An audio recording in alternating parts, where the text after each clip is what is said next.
May 26, 1941. North Atlantic, roughly 550 miles west of Brest.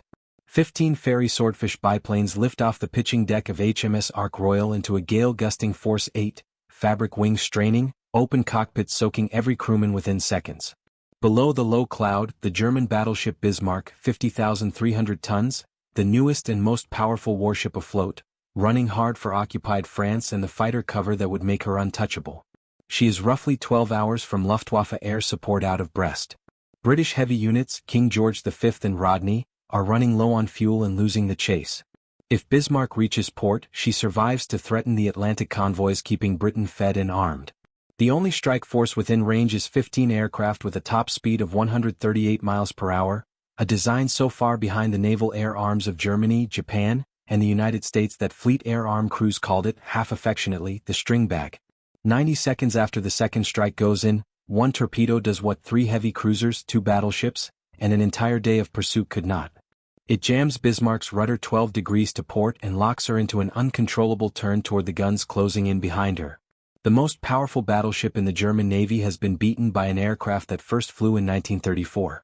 This is the story of the Fairey Swordfish, the biplane every rival air arm considered obsolete on delivery, and how a design with no modern advantage at all became the single most decisive weapon of the Bismarck chase. By the time war broke out in 1939, the Swordfish should already have been retired. It was a 3-seat fabric-covered biplane with a fixed undercarriage and an open cockpit, built to a 1930 Air Ministry specification, at a moment when Germany, Japan, and the United States were fielding enclosed monoplane torpedo bombers with retractable gear and twice the speed. British naval planners knew this. The Swordfish's intended replacement, the Fairey Albacore, was already in production.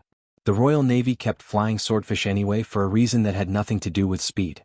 Aircraft carriers of the period, and the weather of the North Atlantic and Norwegian Sea in particular, punished fast aircraft. A monoplane with a high stall speed needed a long calm run to land safely on a pitching deck.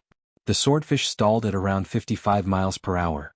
It could take off and land in wind conditions that grounded faster designs, and its low landing speed meant deck crews could recover it in seas that would have wrecked a modern torpedo bomber. The aircraft nobody wanted to fly turned out to be the only one that could reliably operate from a carrier deck in a genuine Atlantic gale. The first proof came on the night of November 11, 1940, at Taranto. 21 Swordfish from HMS Illustrious, launched in 2 waves 170 miles from the Italian fleet's home anchorage, attacked with torpedoes fitted with magnetic pistols set to run shallow, into a harbor defended by anti-aircraft guns, barrage balloons and torpedo nets. In under 2 hours, the Swordfish put 3 Italian battleships out of action, including the brand-new Littorio for the loss of 2 aircraft. Half of Italy's battle fleet was neutralized in a single night by a force smaller than a single squadron of modern fighters. Naval attaches from Japan studied the raid in detail. 13 months later, the Imperial Japanese Navy attacked Pearl Harbor using the same principle at a far larger scale. If you're finding this deep dive into Royal Navy aviation interesting, subscribing takes a second and helps the channel keep making these. Bismarck sailed from Norway on May 21, 1941, under Operation Reinebung, intending to break into the Atlantic and destroy convoy shipping. On May 24 she sank HMS Hood, killing all but 3 of her 1,418 crew, in a battle that lasted under 10 minutes. That same engagement left Bismarck with a punctured fuel tank, leaking oil and reducing her range.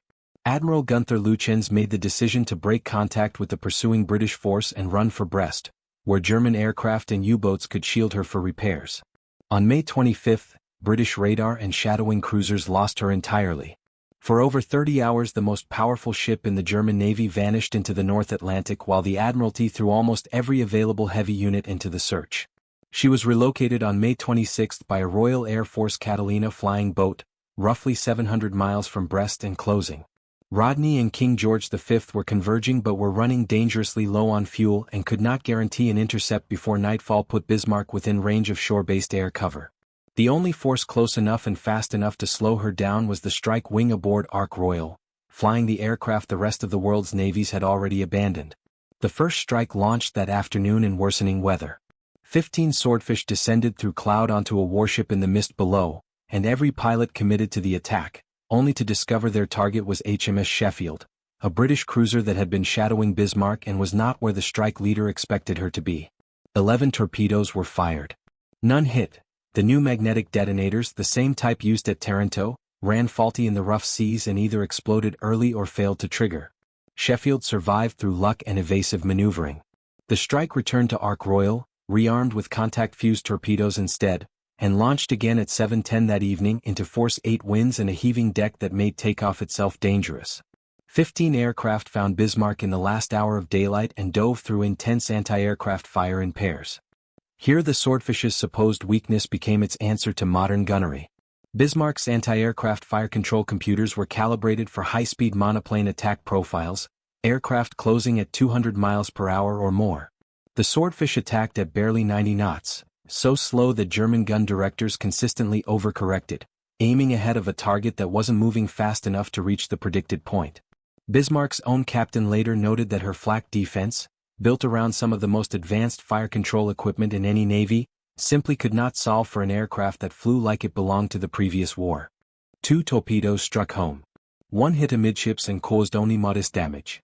The second struck Bismarck's stern, jamming both rudders at roughly 12 to 15 degrees to port and wrecking her steering gear beyond any repair her crew could manage at sea. Bismarck could no longer steer a straight course. She circled, then settled into a slow turn back toward the pursuing British fleet she had spent 2 days trying to escape. Through the night, destroyers harassed her with further torpedo attacks while Rodney and King George V closed the distance she could no longer control. At dawn on May 27, the 2 British battleships opened fire at close range. Within roughly 90 minutes Bismarck was reduced to a burning wreck, and she sank later that morning, finished off by torpedoes from the cruiser Dorsetshire. Of a crew of over 2,200, fewer than 120 survived.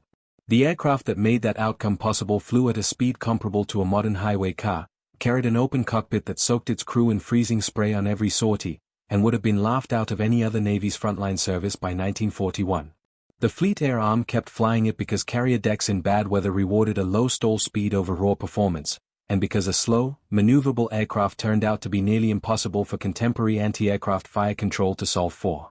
The Swordfish remained in frontline service for the entire war, longer than the monoplane designed to replace it, and by the war's end had been credited with sinking more Axis tonnage than any other Allied aircraft type, primarily in the unglamorous, unbroadcast work of convoy escort and anti-submarine patrol. It scored its most famous hit not despite being obsolete, but because every one of its supposed weaknesses turned out to be irrelevant to the mission it was actually being asked to perform. Bismarck was faster, better armored, and more heavily armed than every ship sent to hunt her, and she was undone by a biplane that first flew before her own keel was laid. The lesson the Royal Navy had already learned at Taranto and relearned in the Atlantic was simple: a weapon is only as obsolete as the mission you ask it to perform.